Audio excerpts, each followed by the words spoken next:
Hi, Daniel and Erica Cisneros again.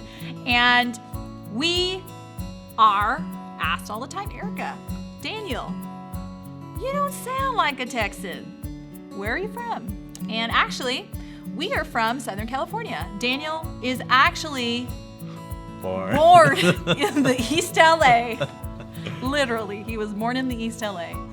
But anyways, enough about that. We are here because of the real estate.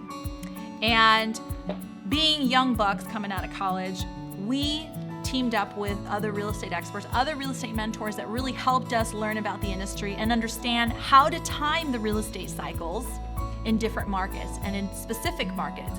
And as we saw what was happening in DFW and we were targeting in on those major factors that affect appreciation, we said, wow, DFW is friggin' hot. It is an amazing place to be. So Daniel, why don't you tell us some of those things that affected appreciation, why the market has changed over the past few years, and how an investor can capitalize it, because we might be talking to some people that may be out of state. Well, one thing that really affects prices is demand. Just like economics, one thing I learned at USC Business School was prices go up because of demand. And when demand increases and supply stays the same or goes down, prices go up. And so one of the things we have to look at is what things affect demand. Jobs affect demand. Actually, the Dallas-Fort Worth Metroplex is one of the top 3 job markets in all the U.S. What also affects demand is also migration of people. Texas has actually had more migration than any other state in the U.S. And so there's been a lot of migration into Texas. Not only Dallas-Fort Worth, but you have also Houston, which is the 3rd largest city in the U.S. You have Dallas, which is the 9th largest city in the U.S. That's the size of San Diego.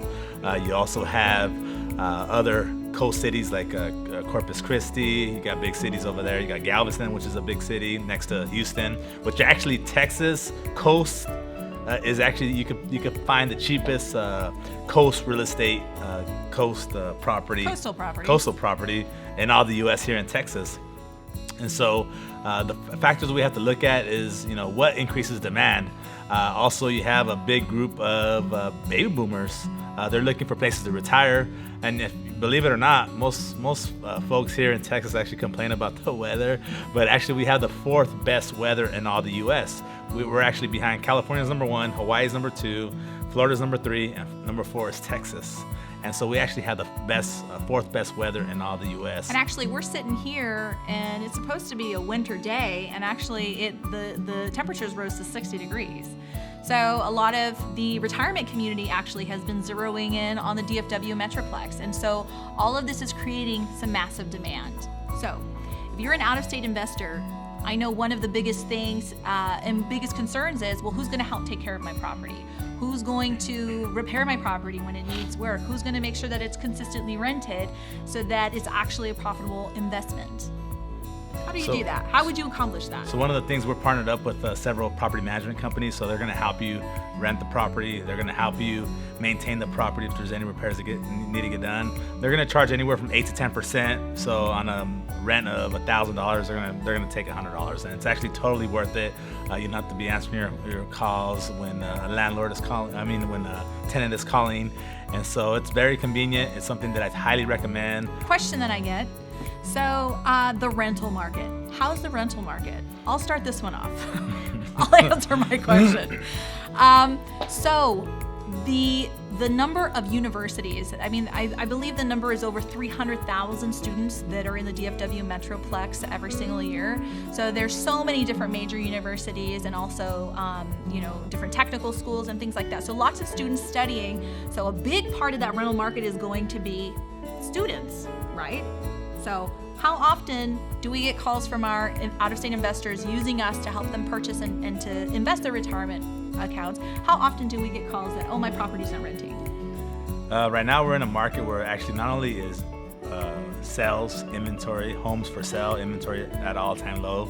The rental market also is at an all-time low as well. And so right now, in supply, the rental options in supply. So if I have a house for rent, I'm going to be able to rent that pretty quickly because there's a lot of renters. And one thing you have to understand even about this market, that's why the market's going to be going up, is because the percentage of renters is at 40 to 45%. So 40 to 45% of the market is renting. And so that's always going to be a constant supply of buyers, buying property. And like I said, even for example, the market of here of Fort Worth in the year 2000, the population was at 530,000 people. Today, it's over 700,000 people. In the last 15 years, you've had over 200,000 people come to this region. And in 2000, and is it going to slow down? It's projected to continue to grow. Over the next 10 years, they're expecting to have another 200 to 300,000 people come into this area. I think one of the major projects that really pulled us here, which is definitely something that I think if you're an out-of-state investor, or if you're if you live in DFW and you're investing your money in a second property as an investment, I highly suggest that you check out the Trinity River project, the Panther Island municipal project that they're doing. They're rerouting the river in Fort Worth. They are pretty much essentially doubling the size of downtown. They're going to have, if you're familiar with the San Antonio River Walk, it's absolutely beautiful. The riverfront living, all the beautiful commercial space that's there that fronts the river. It's absolutely lovely. And that's the concept that they're taking here in Fort Worth. And so that was a major project that brought us here to DFW. And are we going anywhere? We're not going anywhere. No, we're not going anywhere.